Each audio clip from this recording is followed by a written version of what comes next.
And welcome back to the True Patriot podcast. Folks, in our line of interview series, we have a very special guest with you here tonight. This guy really around the Colorado fishing scene needs no introduction. The guy is a flat out Colorado stick, but pretty much venture to say you take him to just about any water and he's going to give you a run for his money. Not only a kayak angler, but the guy's got an awesome resume getting in all kinds of stuff. I'll let him tell you that. Scott Brands, welcome to the podcast. Thanks, Shane. Thanks for having me on. You bet, brother. You bet. So you and I have fished, so we did 2 or 3 events last year that we fished against each other. Yeah, the CKB, I think. Yep. I just remember, I think I fished against you at Horsetooth. You did the Horsetooth CKB, Trinidad, and That's the final CKB at Pueblo probably was the last one. That's right. Yep. Awesome stuff. Yeah, man, Horsetooth was my come to Jesus moment there because I had some baggage coming from the boat world trying to work out my tournament fishing. And then, dude, holy Moses, you throw in the kayak mixture in that ingredients, that whipped up a soup that just put me down for the count, man. Oh, that your advice, though, I don't know if I ever properly thanked you online for the advice that you pinned in there. It actually did do a lot of good, to see some of the experienced guys in Colorado. I mean, I've been doing, competitive fishing for a lot of years. But there's just certain slumps, certain things, as you know, man, it's a mental game, right? Yeah. I mean, it kicks your butt. Yeah, I've gone through my slumps too. Was that your first kayak tournament? Yeah, I did. No, actually, that would have been kayak number 2 because I think my first tournament was the All-American Kayak Classic Open at Truman. That was my first time ever in a kayak. Yeah. Just jumped in the deep end right off the bat. Yeah, and the boat never saw the light of day. She stayed in my garage till it got sold. Yeah. And I did. I jumped in, and that's really odd for me, but I just had a gut feeling. And dude, I've not looked back since. I absolutely love it. Yeah. But yeah, like you said, we all go through slumps. I've been through my fair share of mine. And when I first jumped into the kayak scene, I had a really good year. And then I had some up years, I've had some down years, and had a really good year this year. So yeah, you definitely have those slumps, and it's a mental game, right? When you get in that slump, it's hard to get out of it. But, man, it just feels like you're just never ending digging yourself in. And to say you had a pretty good year would definitely be an understatement. You are the 2022 reigning angler of the year for the Colorado Kayak Fishing Club. Congratulations on that. Yeah, thank you. Yep. Are those the winning baits behind you? Again, don't look at those. All right. Maybe some of them, or maybe I put them up as decoys. You'll never know. That's true. We're just playing mind games with you here. Awesome stuff. Not to mention, also to mention, you have now been newly elected. You are taking over at the Colorado Kayak Fishing Club as the new sponsor manager for 2023. What does that entail? What is that? It's a cool name. What's it do? Right. So basically, I'll be in charge of reaching out to potential sponsors for the next 2 years. Companies that are going to sponsor the club, either through cash donations, giving us products, giving the club members discount codes, that sort of thing. In turn, depending on the level of the donation they give us, they get different benefits from that. Social media posts, links on our website, a logo displayed on the banner, Facebook posts, and just the club or the board in general will be doing a few advertising posts on the club page for them, and really pushing to get the club members to support these sponsors, because we couldn't do it without them. And so it's sort of that relationship where we're supporting each other. So yeah, that's basically it in a nutshell. And it's huge, man, because this goes beyond just the Colorado Kayak Fishing Club is not just a tournament fishing, club. This is a club that is a nonprofit organization. And for those of you unaware, every year the CKFC picks a nonprofit that they raise money for. And that comes through membership, comes through tournaments, and it comes through sponsors. I mean, these monies that they put together and that you guys make a donation to these nonprofits out there. That's these sponsors are a key component in that. Is that a correct assessment? Yeah, for sure. And just the fact that we are a nonprofit, like you said, and we pick a charity every year. The sponsors, that they like seeing that rather than just being a club that's for in business for to do the tournament game. Yep. We're actually trying to give back to the community, and a lot of sponsors I think get on board because of that. So as I'm reaching out to sponsors, I definitely try to emphasize, and as you know, the Romans Warrior Foundation, they're our charity pick for 2023. So as I'm sending out all these emails and getting on the phone with people, I let them know what Romans Warrior does. And then in turn, you're probably going to get some sponsors that you might not otherwise get just because of that fact. So, And that's it seems almost like a self-serving thing that we had you on here, but I want it to definitely be, what we interviewed 2022 board members long before this ever came about. We are a kayak angler ourselves. The fact that I haven't been able to make any of the CKFC events has no bearing on the fact that we know the CKFC is a phenomenal club. Facebook group boasts like some 4,000, members out there. This is huge. yep. This is not just for tournament. It's also just people that want to engage the outdoors through a kayak. There's educational pieces that come with it. There's, entry level all the way to some extremely experienced guys like yourself, in there. And I found it to be a very welcoming, group, from the first time when I was first getting in, looking into that stuff there. So yeah, man, this is, and the fact that you guys chose us, at the Romans Warrior Foundation, that was huge. I know that, like I Right. said, that is going to go a long way for Romans, and specifically our field ops based here in Colorado, because it's embarrassing how much money Romans and Gene and Julie Campbell have put into this thing to get it off the ground. Not to mention, we've had awesome support from Johnstown Shields, and all these things, but still, stuff like this, these awesome groups like you guys, there is really going to go a long way to helping us just put the simple things together, man. Like getting these guys, like, let's say they live in, Nebraska, and we want to bring them here to Colorado, or they live in Pueblo and we want to take them up to Fort Collins.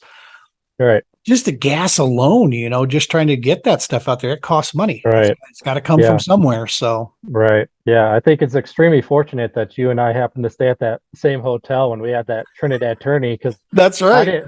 I didn't really know, what you were involved with. I remember actually on the way to Horseshoe, the first time I heard the name Gene Campbell, or I was actually reading the name Gene Campbell. You and I were passing each other on the way to the Horseshoe tournament Oh, over there in Harmony in Fort Collins. gotcha. I never met you before that, but later that night, I Googled Gene Campbell Fishing. I found your website, found Nice. what you were all about. Then we happened to be at that same hotel down in Trinidad, and talked to you. And Lucas was there too. I roomed with Lucas and Totally. got to know it. And then, it just happened to end up being the sponsor manager. And then when we're looking for charities, I said, "Hey, I know one," and it was awesome because you guys are local and you're involved with fishing as well as many other things. Yep. So just that fact alone was, a big piece of the entire board, getting on board with selecting Roman's Warrior. And we had some other candidates that I think were deserving as well. But yeah, just the fact that you guys are helping out, first responders, the Gold Star families, first responders, and you're local and you're fishing and you're hiking and camping and all that stuff. And we're all into that. So That's yeah, awesome, it was man. just extremely fortunate. I think that it kind of worked out that way. And that's the thing, it's trying to create that network, isn't it? You try to get Yeah. out there and meet people and do what you can, through a lot of these channels to put that stuff together. So before we get going too much further, you're also, if you don't mind, share, what do you do for a living personally outside of fishing and doing all that good stuff? What do you do for a living? Yeah, I'm a high school teacher, business teacher, so teaching, accounting, computer science, mechanical drawing, that sort of thing. Which, I really enjoy that. The con of that is 9 months out of the year, my schedule has almost no flexibility whatsoever. And you and I were talking about that earlier, and right. um, The pro is, you get 3 months off, and that's like the best vacation of all time because you can basically fish nonstop and you can travel the country and do some national stuff. Right. So yeah, I'm looking forward to hopefully doing some national stuff this coming summer. It's things always come up, you never know, but yeah, so I'm really enjoying that. That's what I do for a living. Well, and hopefully you and I, like we've been talking, hopefully you and I get a chance to piece something together and help knock some of those costs down, man. Right. Because it's, Yeah. I'll tell you, we may fish a ton of the stuff out there, but any chance we get, I had a travel buddy on the boat side, and that made those long runs from Minnesota to Missouri or Oklahoma or Yeah. whatever. It made it a lot easier when you got a buddy you can split some things with. So Right. For yeah, sure. that's we're always looking for that out Hmm. there. So that could be super cool. So you're a Yep. high school teacher, dude. That means you are a man of large supply of patience. That much is certain. Yeah. I guess you could say that. But fishermen in general are people of patience. So I guess it's like kind of a double whammy. You got the teacher and the fisherman in me. There you go. Absolutely. And on top of that, that big JK sitting on your sweater, you are part of Team Jackson Yes, sir. Kayaks. Yep. Yeah, I hopped on board with them 2018. After I had a really good year 2017. I won Angler of the Year for CKFC that year as well. And then the next year I got my first pedal drive kayak was a Kusa FD. And then shortly after, I reached out to Jackson Kayak, and then they picked me up on their team. So I've been with them for about 4 years now. That Kusa, if I remember right, doing my research, that was a fast boat. Am I correct in that assumption? Yeah, yeah, yeah. And they had Yeah. two models. They had the one without the pedal drive, and then they added the pedal drive to it. Um, And that was that the first, FD, right? The flex drive. Is yep, that what they call it? Yep. yeah. They still Yep. call it that, just different versions. We're up to the Flex Drive Mark IV, so basically the fourth iteration of that same Flex Drive, same concept. Yeah. Nice. So in the spirit of full disclosure here, I am a member of Team New Canoe. But Hmm. in my garage sits a very gently used once or twice Blue Sky Boatworks Okay. 360 Yeah. Pro. It does Okay. not have the pedals. If it had the pedals, we'd be having a different discussion. But to Okay. convert that to pedals is like takes an act of Congress and I think Yeah. some magic Okay. beans from Jack and the Beanstalk. Right. um, Yeah. but yes, and I got to tell you that thing. For those of you who are unaware, Boatworks Blue Sky is owned by Jackson Hmm. Kayak, and yeah, dude, that thing is a barge. It Um, is. Yep. but even my chunky butt can stand on one of the pontoons and that thing doesn't move. That is the closest to fishing out of a boat without having a boat. Right. And Yeah. I've never been in one. I've always been interested. I almost purchased one, um, and then ended up getting the big rig FD that year, I yeah, believe. But yeah, one thing that's really cool about that is that wheel system. It's kind of yeah. like a landing gear, but it's come stock with the boat. Yes, sir. I I'm really hoping that kayak companies in the future will have that sort of thing on our kayaks. That to me, that's one of the biggest pains in the butt is always trying to get that on a Portage. on a cart. Yeah, portage. If you get a landing gear, they work great until they break your hull. So having something, Exactly. yeah, having something like that would be awesome in the future. Well, in their metal frame on that boat works makes it so. Right, I right. actually That's what makes it do saw it. I saw a guy in the whole do-it-yourself kayaking game. Um, I put him in my top 5 awesome moves. That comes on the rear, that landing gear type system. He built the Hmm. identical on the front, so this thing had 4 wheels. He could Oh yeah, wheel this thing anywhere. He added a yeah. second set to the front of it. Okay, It made loading and moving that thing like yeah, ridiculously easy. yeah, Um, yeah. and I took it out a couple times, and like I said, I actually did strap a motor on it because you have to. That one doesn't have the pedal system. Yeah. And the oaring, the best advice I got from that was use a stand-up paddleboard oar. That was the best Okay. thing to use for it because Gotcha. you'd need about I think a 9-foot paddle to Hmm. really try to paddle that Okay. thing. It's not going to work. But Yeah. yeah, so that's like I said, in full disclosure, I have a piece of Jackson sitting in my garage. I Okay. have been Very trying good. to sell it just for space. That's the thing. Yeah. I need Yeah. room. I have 5 kayaks in my 4-car garage and a trailer Mm, and that's no good. cars right now. Right. So Right. Nice. the wife's looking at me as the clock gets closer to winter Yep. for sure. Well, awesome. So you are involved in a ton of different things in regards to the fishing side. And before we jump to this other side there, talk to me, the NAR. You've got Yeah. one. Right. That was Jackson's latest creature they dropped Yep. and put out there. Yep. What Yeah. what So do you the think? NAR, that so I'm gonna be honest with you, all right? Because I don't want to be that guy that just talks about all the wonderful things about this new kayak. I'll tell you Sure. some of the things I like, some things I really don't like. Sure. When I first got that boat, I was comparing it to the Big Rig FD, and I had very little complaints about that Big Rig. So when I first got the NAR, I took it out for the first time. I was on the fence as to whether or not I would even keep it or whether I would just stick with the Big Rig. You know, Jackson, they're not offering the Big Rig anymore. This is essentially what replaced it. So some of the differences, the NAR, it's a stable boat, but it's not big rig stable. You can stand up and you can fish in it, no problem.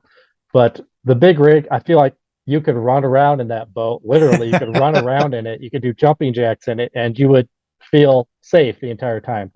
The NAR is not that stable. It's a stable boat, but it's not that stable. So that was one of the things I was considering.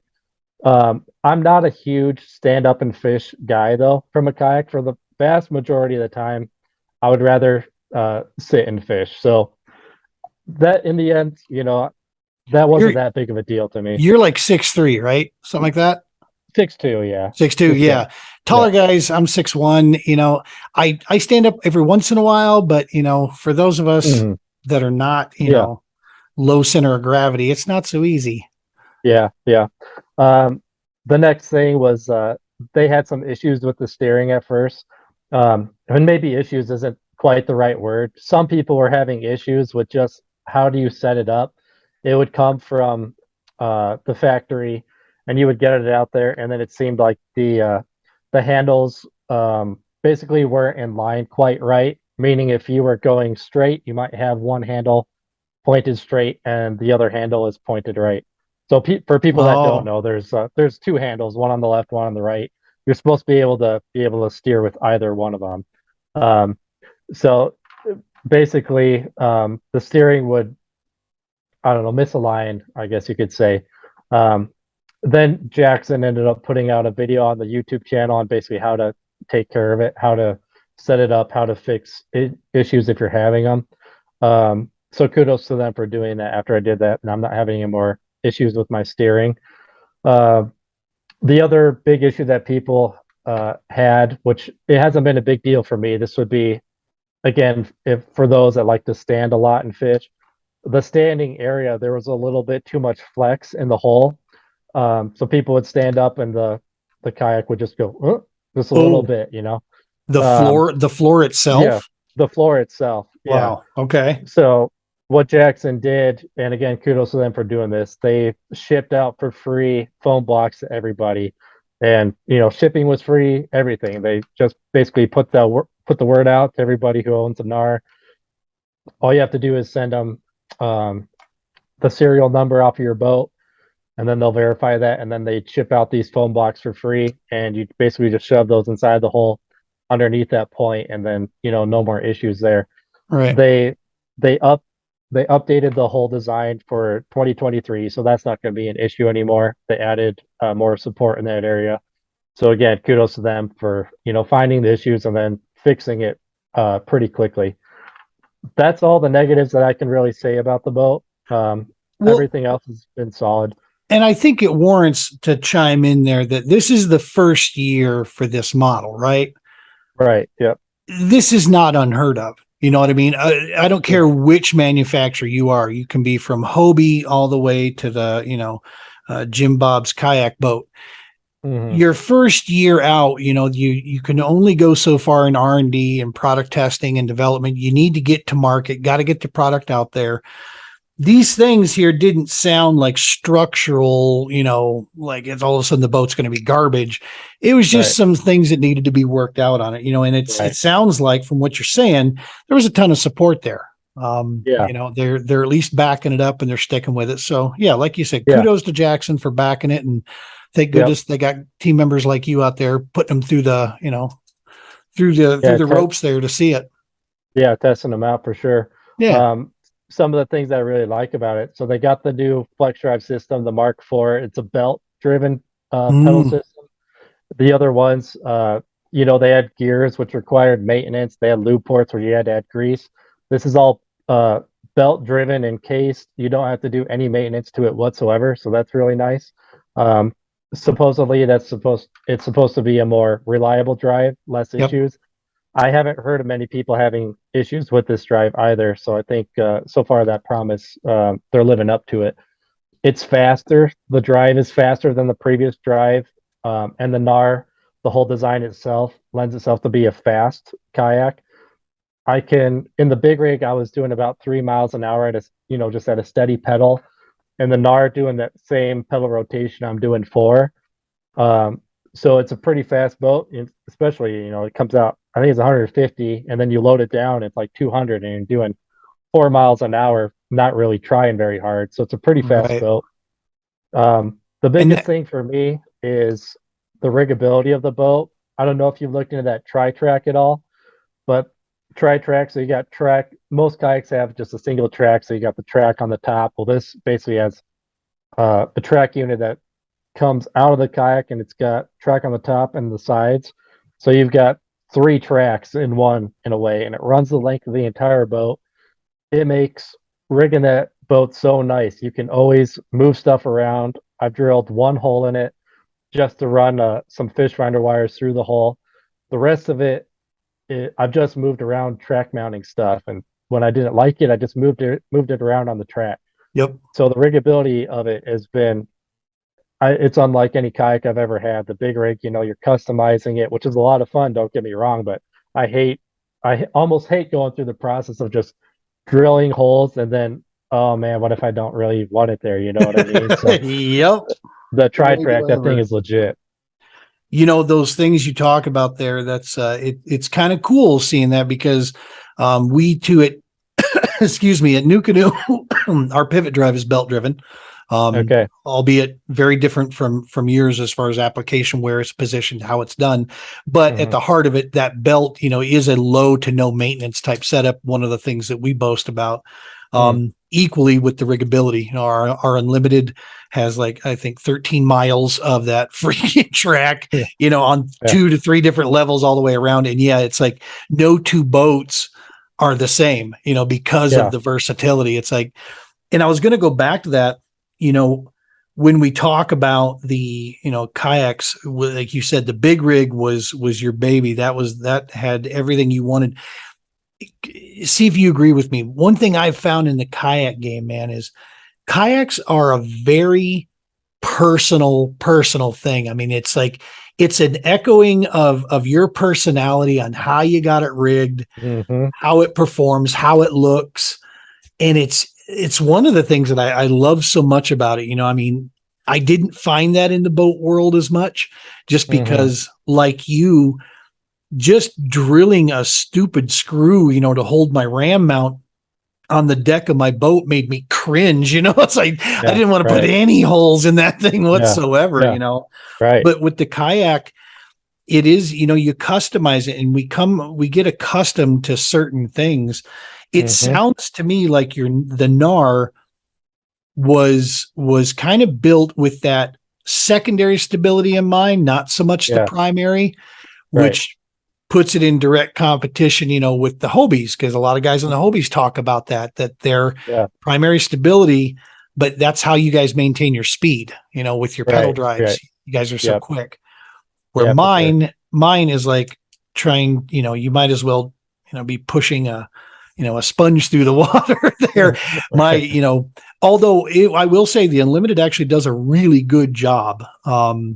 in its area there, and it too plays on the secondary stability side of things. Yeah. So, Yeah. but And they're all good boats. Like all these companies, yep, you get some people who are like, Hobie's the best, Native's the best, whatever. To me, there's no better kayak. It's what fits you. You know what I mean? What's exactly. important to you. For me, the biggest thing that got me on Team Jackson in the beginning was the fact that their drive that's in the water, it flexes. So if you ever hit a stump, you're not going to damage a prop. It'll just, flex, hence the name flex drive. Yep, It'll just flex up and go into the hole and no damage. It's just a simple lever pull. And then that drive is up into the hole of the kayak. So you can easily clear out weeds. You can easily beach your kayak. You don't need to take out the whole thing. And that's huge. and yeah, I was like, that's awesome. That's what's important to me. Yep. Um, there's other benefits like that the Hobies or the Natives that the new canoes have over Jackson, and it's what's important to you. It's not that one's better than the other. It's like you said, it's you make it your baby. It's yours. So Couldn't agree more. Couldn't agree more. The new canoe is the only boat I've ever fished out of. You know what I mean? okay. I've never actually piloted another kayak on the water. I need to. I mean, as a part of it, being a team member, it'd be helpful to have some, objective opinions about certain things. Yeah. But yeah, but the very thought, I'll tell you, the very thought of not having my 360 fusion seat Yeah.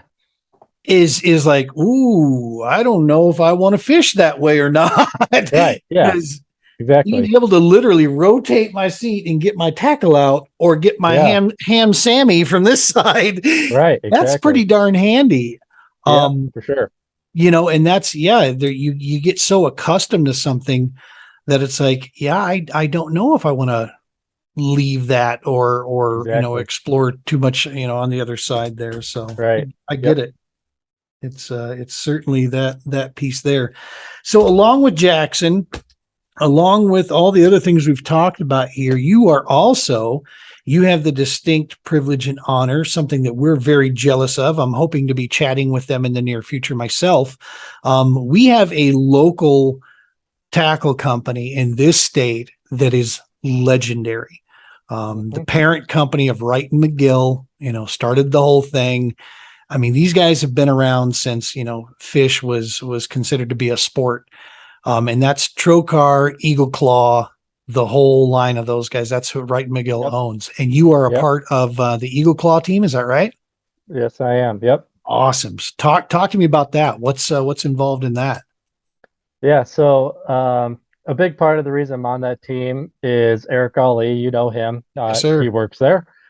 He and I have a friendly rivalry of sorts in the kayak game. But ever since I got into bass fishing, started doing the tournament thing, it was always Trocar. I wanted Trocar stuff. And Eric ended up working for Eagle Claw, and one day he just basically reached out to me and said, "Hey, would you be interested in being a part of the Eagle Claw team?" And I was like, "Yeah, I think I'm up on that. I mean, this is the stuff that I use, Let me right?" think. Yep. Yeah, yeah, good deal. But yeah, no, I think they make the best hooks in the game. Throughout, you mentioned there, it's Eagle Claw, it's Laser Sharp, it's Trocar. Um, Trocar, their hooks, they have what you would call a cutting point. Laser Sharp, they have a needle point, and I like using each of them for different things. Hmm. Cutting points, I like them for plastics. So if you're Texas rigging a craw or something like that, I'll use a Trocar because it'll cut through that plastic a lot easier than a needle point will. So No it'll cut kidding. through it. Yeah, you'll make better penetration on the fish. However, if you have an exposed hook, then a needle point is actually better. So if you're fishing like a jerk bait, for example, Yep. I'm going to swap out the stock hooks with some laser sharp trebles. So, and between the two companies, they make a ton of hooks and they have everything that you could ever want. So that's basically how I decide if I'm going to use laser sharp or Trocar. It's if am I going to be cutting through plastic or am I going to be using an exposed hook? And Exposed that's hook. basically, yeah, yep, Dude, you learn something new every day. You just taught a fat old guy something new. That's awesome yeah. stuff. I Yeah, had for no sure. And idea. it's not like the Trocars. like the exposed hooks don't work well. They'll still be better than your stock ones. Sure. But when you're in the tournament game and that stuff gets, more important to you, and hookup ratio and keeping fish pinned, then that stuff can go a long way. So Oh man, and it's that confidence thing, is it not? I mean, in your head you got the right tool with the, right job there. That just exactly. speaks mountains for you when you're out there. I mean, that's a Yeah. huge deal. Yep. Um, so that's the, I just had a brain fart there, and that's the first time that's happened on air. Um, so yeah, so the Eagle Claw and Trocar piece, Eric Ali, we just had him on, Hmm. and there was some talk about an ogre slayer in here somewhere. I Yeah. mean, we've heard his side of it. He didn't even Yeah. notice it here in his story. How did the ogre slayer, for those of you, Eric's the ogre, and that's the slayer over there. Yeah. How did that unfold? Yeah. That whole story. Back in the day, this is probably 2016, 2017. Eric, I think Eric was running a podcast with Matt Masquerade. It's LFK podcast is what it was called. Um, and I don't know how people started calling Eric Ogre. It's probably because he looks like one. But yeah, a He's a lot of big people, dude. yeah, yeah. So he was just like the Ogre, right? So 2017, well, it was actually 2016. I buy my first kayak, a Vibe Seago, it's a paddle kayak. I entered my first tournament in 2017. Very first tournament was on Boyd Lake in April. Um, and I won that tournament, and Eric got, hold on, but Eric, okay, I already said too much. Eric and I tied for first in that Okay. tournament. Okay. Um, but the only reason we tied for first is I made a rookie mistake. Very first tournament, I submitted a fish with an open mouth. So a 16 and a Oh, half inch smallie became a 15 and a half inch smallie. And therefore we tied for first. And then it went to biggest fish, which we tied with the biggest fish. And then I think our second biggest fish, I beat him by like a quarter of an inch or something like that.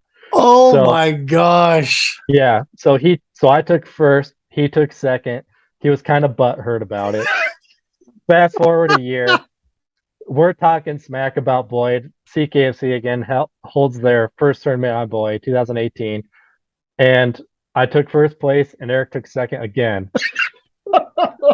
That time it wasn't a tie. I think that time I beat him by a few inches. But that was basically how it started. From there on out, I was the Ogre Slayer, and then we had a big rivalry for the next year. I think it was either 2019 or through 2020, but we fished another tournament at Boyd, and we just went back and forth like crazy, just making memes of each other, just dogging each other. I go on my Tourney X profile and I put all my accomplishments, 2017 Angler of the Year, two-time Boyd Lake champion, and the Ogre Slayer. So that was on my, that's all I had on my Tourney X profile. We go into Oh, that tournament. It snowed um, 2 nights before the tournament. We had like really nice weather. This was in mid-April. We had like 2 weeks of 60 degrees, and then all of a sudden, snowstorms, high of 30s, high of 40s, and then Saturday morning. I think that day was like a high of 50, and it was really cold that morning, and it was a really tough fight. I caught one fish. Eric caught three fish that day, and he beat me then. Um, and then that was sort of when I started, coming back on the smack talk. We still will sort of keep that rivalry going a little bit, but as you know, he didn't even know about the Ogre Slayer thing on Tourney X until what, in the last 2 weeks or something, when his yeah. wife finally His pointed it wife out. saw it, pointed it Yeah, out, and he was, that he got a good laugh out of that. yeah, yeah, And Eric, I'm making no mistake. I mean, he's a killer. I mean, he's a hook himself. yep. So what's super cool, is seeing you guys go back and forth like that. And I'm a big one for this. I say this. I used to coach this. Iron sharpens iron. When you have those friendly, competitive rivalries with another person that's at the top of their game, dude, that just makes Mhm. you even better, right? I mean, that just Right, takes you to yeah, the next level because you can't right. lose to him. Yeah, yeah. And when you win, you sort of rub it in, and when you lose, you don't say a whole lot. But yeah, but yeah, it is friendly competition, and it's at the end of every tournament, it seems Eric and I will text each other, how did you do? Because we don't care if we won or lost. We just want to know if we beat the other guy. That's right. That's right. Awesome stuff. Awesome stuff. So we'll go ahead and switch gears here a little bit. Let's circle back around to the CKFC here and your work there. Sure. We talked about sponsors a little bit. We talked about, the benefits for them a little bit. We touched on a lot of these things. Prospective sponsors, what would you like them to know about as far as what, the benefits piece? Let's talk about people coming out, with a company that are watching this thing or listening to this. Why, what are the benefit pieces? What's the pull to come sponsor the Colorado Kayak Fishing Club? Yeah, I think the two biggest things are exposure and giving back, if I could Yep. or simplify it. So the exposure that you get, the Colorado Kayak Fishing Club on Facebook, we boast over 4,000 members. Over 150 of these people are active in the local tournament scene. And I think we have a really good community here in Colorado where we support our sponsors. And these are the people that we're going to be purchasing our products from. The other part is giving back. So we select our charity every year, and they know that not only are they going to get that exposure, people are going to buy stuff from them, but in the end, anything that they can do to promote the club, help us boost our numbers, in the end, that in turn gives the club more money to give back to a charity every year. So those are the two big things: Yep. exposure and then giving back. That's awesome stuff. And I do want to compliment you on simplifies. That will be a new word that I'm going to use. Simplifies. Yes. Yeah. That is to simplify something.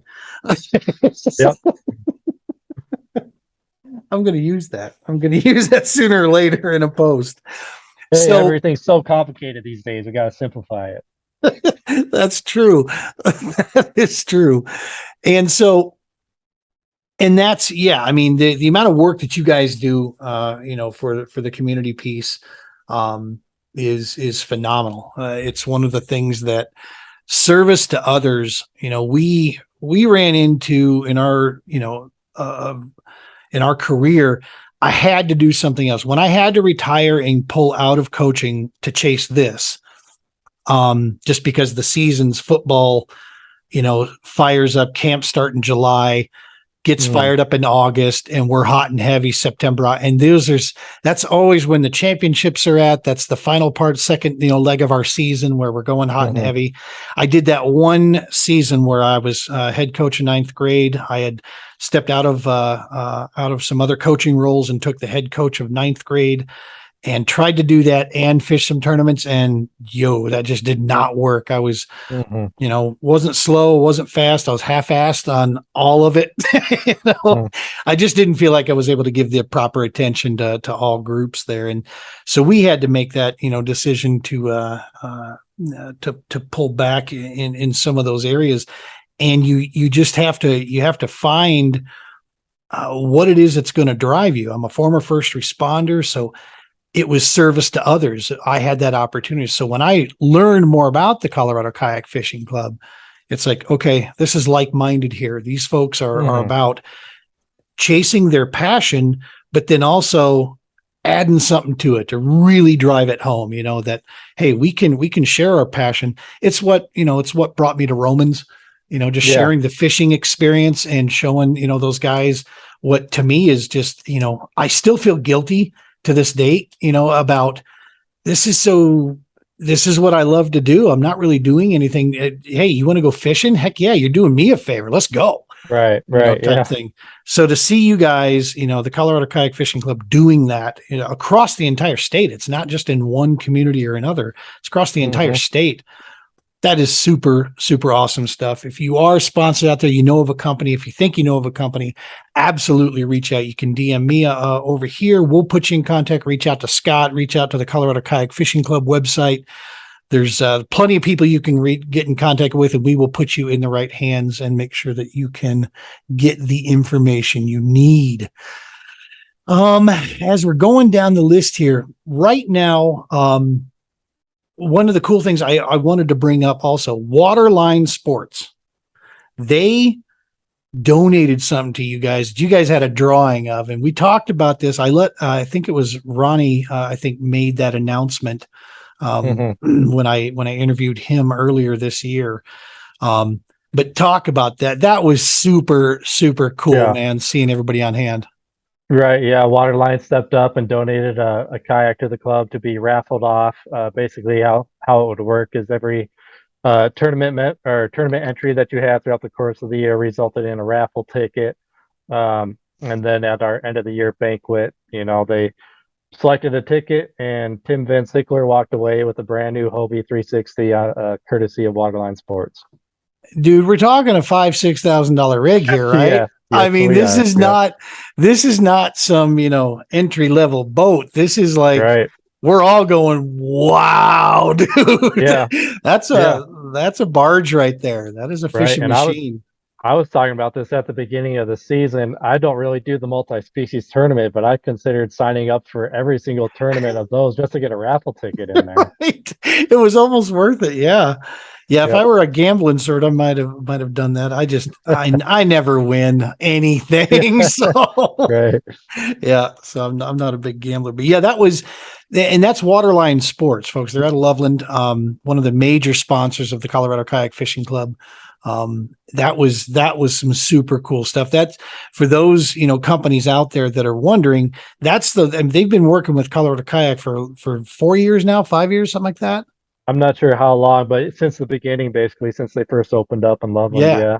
And that gives you an idea of how important they view their relationship with the club. They're willing to do something like that. So that's the reason I wanted to bring that up. That's quite a testament to, Yeah. their Yeah. long-lasting sponsors. Stay tuned for 2023 because Waterline is already stepping up big time, and I won't let the cat out of the bag here yet. Um, but yeah, stay tuned because they're stepping up again in 2023, and we might have again. I shouldn't say Yeah, yeah, anything, no, it's all but right. we might have some other big surprises coming for next year. Can we then ink another, when you're allowed to talk about it, let's get you back on the podcast and let's make the big announcement. Maybe that's Sure. the time we go live, Sure. right? Sounds You and I good. both Yeah. will stumble through it and see what we There we can go. do. Yeah. I was telling Scott off air that I'm too much of a big chicken to do live just yet. So we'll see, but yeah, we'll have you back. We'll make that announcement there. Make sure you guys, can get that out to everybody as well. Sounds good. Dude, 2023 is going to be a ton of fun. You, like you said, with your schedule, you have to, kind of watch your availability on there. I'm one of the goofballs who's very fortunate to basically make this part of his daily routine. I'm fishing a ton of the All-American. I'm going to try to get to as many of those as we can. Of course, the CKB again, we're going to be fishing those. That's that pathway to bass. I mean, our objective is to get to the highest level of kayak fishing that I can, and I'm turning 50 in a couple days. I don't have time to mess around. I got to get moving, Yeah. and I got to get Right. out there and catch some fish out there. But bucket list item things that are coming up. What you got any on deck that you might be able to knock off the list in 2023 with the fishing or Yeah, we'll see. One of the things that I haven't done yet is one of those CKB shields and the Colorado Kayak Bassmaster Shield Trophy. So that's right? believe it or not, that might be at the top of my list. But out, outside of that, Great. no, I'm doing a lot of local stuff, the CKB, the CKFC stuff, obviously, and Yep. in the summer, possibly might be doing a couple of the All Americans as well, Lake Minocqua, and then the Mississippi River, which usually that was in La Crosse, right? But now they're changing the pool, so now it's in Iowa. I think it's pool 13 and 14 or something like that. So Yep. if I do any of the national stuff, it'll likely be that. I looked at the KBF schedule. I don't think I'll make any of those. Of course, Bassmaster hasn't released their schedule yet. KBF But we'll released see. their 23 schedule. They did. Yep. Oh, okay. If you're interested, I can send you a screenshot of that. I got it saved in my gallery, so I could send that to you. Yeah, I'm not sure. absolutely. Yeah, I watched their live stream when they release that. I don't know if it's on their website yet. But yeah, I Gotcha. could send that to you. And yeah, just still waiting on Bassmaster, see if they'll have anything over those 3 months when I'm off. And I was gonna hopefully say, there's if it's anything like the last years that they've been doing, it's like December before they release their schedule. It's like, Yeah. come on, guys. The last event was October at Pickwick. At that, it's Hmm. like, give us an idea. I've heard scuttlebutt, for what it's worth, that Bass is going to try to take it out a whole new door. They've got some cool Yep. things planned for this next season. I don't know really what that means. Right. I hope personally, I don't know what your opinion is on this, but I hope it's some new fisheries. Um, I'm one. I had a Jordan Wellerman, who is a heck of a hook. He and I see eye to eye on this topic that um, the kayak national trails go into the same old spots. I understand it's a business, and I see Hmm. why they go there. They've got the connections, they get the monies, it helps the angler piece. But in the same regard, man, we're something different, than the other side. We have a chance to go to some fisheries that maybe haven't been competed on that much, and we can just demonstrate how good these fisheries are because of our Yeah. craft, and Right. because of our you know not to steal another phrase, but our leave no trace. You know what I mean? I mean, we Hmm. don't Right. we don't interrupt ecosystems that much. We have very little impact in our tournaments. We're in, we're out. Almost everybody that I've come across in the kayak is very conservation driven, Hmm. and so it's like, man, we could really hit some new places, and I think Yeah. it sure would level some playing fields. That's all I'm gonna say. Is Yeah. like, didn't matter who then. It's like, let's Right. go out there and let's go ahead and let's go play. I personally like the harder and new fisheries like that because it levels the playing field. Yeah. From what I've heard, Bass, they want to be like the player in the kayak space, and leadership met with a lot of kayak guys to get their input on how they can do that. And it sounds like they're going to be making some changes again. I haven't heard any of those changes, what they're going to be, but yeah, we'll see what happens when the schedule gets released, I guess. I've got no problem saying this. I've spoken to some folks behind the scenes, off the record, and for that, I'll their confidence will remain in me, for that I won't leave names. But there's been some valid points that were brought up. The very fact that our classic, is basically they have us come out before anybody can get in the stands whatsoever. We walk across before anything, so we're kind of like a sideshow, you know Right. and I'll be honest, that's horse shit. Yeah. Me, in my personal opinion, when I talk about great kayak anglers, I've been forcing myself to take the word kayak out. These are professional anglers, and they're some of the best hooks. I don't care what Hmm. craft you put them in. And dude, in the kayak game, these are killers out there. Talk about Right. just picking apart an area of a lake and leaving nothing left to the imagination. Hmm. Is you've won a hell of a lot more than I have. It takes a perfect storm, and you just have to have the perfect game come into play that day. Yeah. Yeah, it No. seems like when it's your time, it's your time. Like you can go out there and it you won't lose any fish, right? You'll fish clean, you'll catch everything. You might have a 5, 6 bite day, but they're all the right ones. And then might go out there like I did on our last CKFC event on Boyd, and you can do everything in your power to lose it. Because I had so many bites that day and so many good fish that I lost at the boat, or I was hook setting like crap. And in the end, I finished fifth with 79 inches, but I should have won that tournament by probably a couple inches. And it wasn't my time, it seems. But yeah. Yeah. I just think the kayak, in my personal opinion, kayak angling just, it forces you to, that our attention to detail, you don't get away with. I mean, if you lose focus for just 1 minute, that Hmm. can mean the difference, right there. It's like, and I know that at the Bass Pro Tour in the elite level, that it's, they could argue that the same thing goes for there. Hmm. But yeah, I'm talking even at a local level in the kayak game, man. You just have Yeah. to be all together to make that stuff happen, and I think kayaking forces that to you. You Yeah. know, Yeah. One thing that's it's kind of a good and a bad thing, depends on how you look at it. But I almost think half of your success depends on your very first decision of the day. Where are you going to launch from? Horseshoe Reservoir in the spring. Are the fish going to be up north out of Tanker? Are they going to be south? Are you going to launch inlet? Some on any given day, they could be in any three of those spots. And if you launch north and they're not up there, well, your day is kind of screwed. Not that there's not be no fish up there, but the guys might be hammering them down south, and you're missing out on that. So Yep. yeah, I think a big part of it, pre-fishing is a big part of it, but pre-fishing is one of those things where you if you get stuck in the mindset that what you did in pre-fishing is going to work during the tournament, then you might have a long day. Sometimes it works out, and sometimes that pattern doesn't hold, and you have to be willing to let that go and figure out the fish from scratch again. So, yeah, like you said, kayak fishing, that's the whole other game. We can't just rev up our motors and go to the other end of the lake and try something completely new. So, One of the things that I was able to do in my pre-fishing, I almost stopped calling it practice anymore because it really isn't. It is pre-fishing. And the way I approach it now, and kayak angling has helped me do this. And I always wanted to get there in a boat, but for whatever reason, I really couldn't. Kayaking, my wife no longer asks me, how was pre-fishing? How was practice? Did you have a good day practice? Because every day that I go out is good, because all I'm doing is gathering information. Now, right. I may gather a bunch of pointless information. Example, my last day of practice at Pickwick, I go up to an area up by the dam there. I launch from this big, well-known McFarland Park. It's where KBF launches their, hosts their stuff.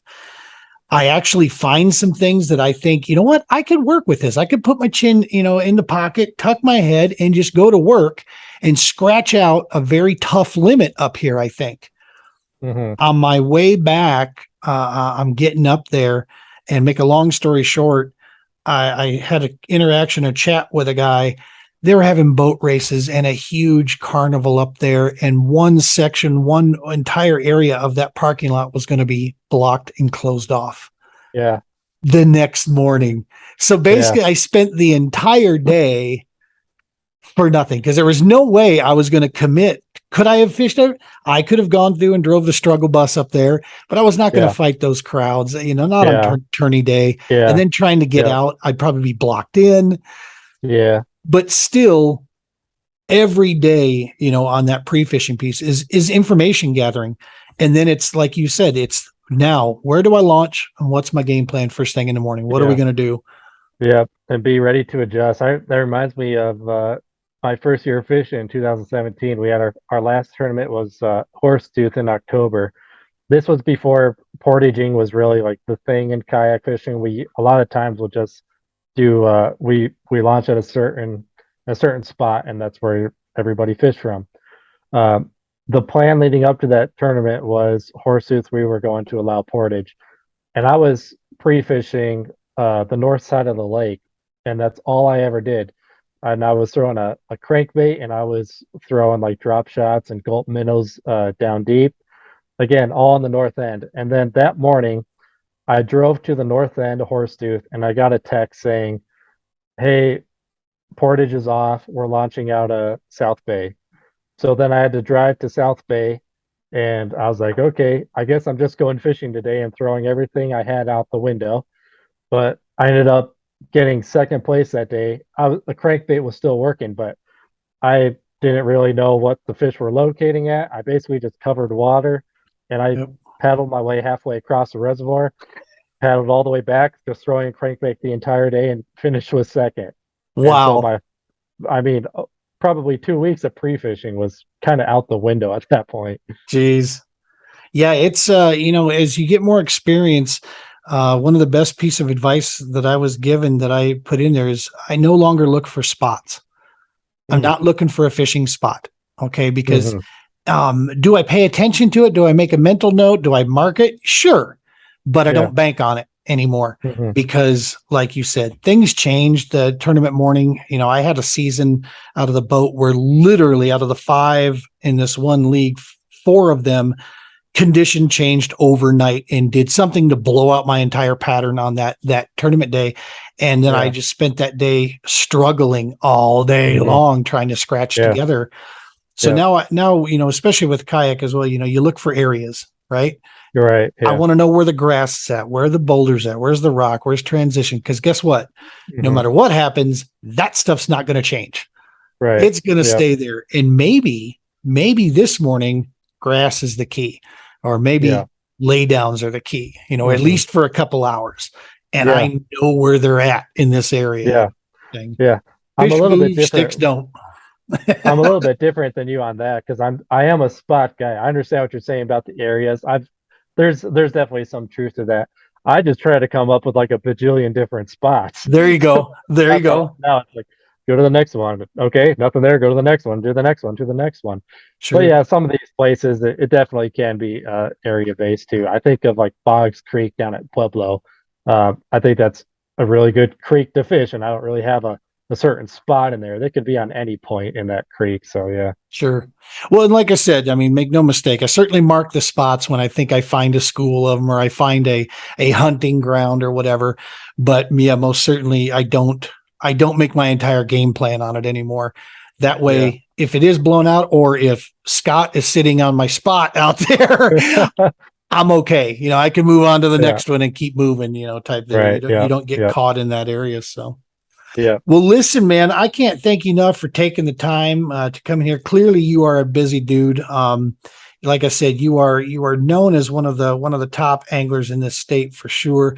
I take it personally as a privilege to fish against you out there and learn from you on Colorado fishing and just fishing in general. I don't care how old I get or how many years I do this stuff. It's you got to commit to always learning. You know what I mean? And right, yep, clearly, now I think this spells doom that you're now having one of the CKB shields on your list of gotta haves.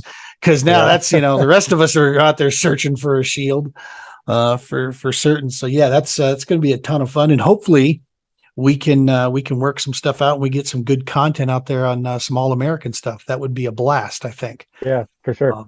To get out there. So I will keep in touch with you. We'll circle back when you have the ability to give your big announcements. We will get you back on the podcast. We'll just do a special, short little version one where you guys can make the announcement and we'll release it immediately. We'll keep it out of the rotation of the normal stuff. And that way, we can do our part to anything we can do to help the CKFC with its mission out there. We're glad to do so. Cool. Sounds like a plan. Awesome.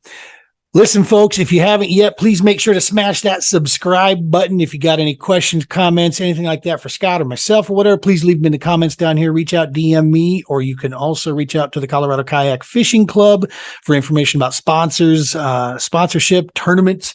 You just want to get involved in a club, you'd like to learn more, want to stop by the Facebook page, just reach out. You can find them anywhere, and also us here at the True Patriot Outfitters. As always, folks, tie lines, be safe.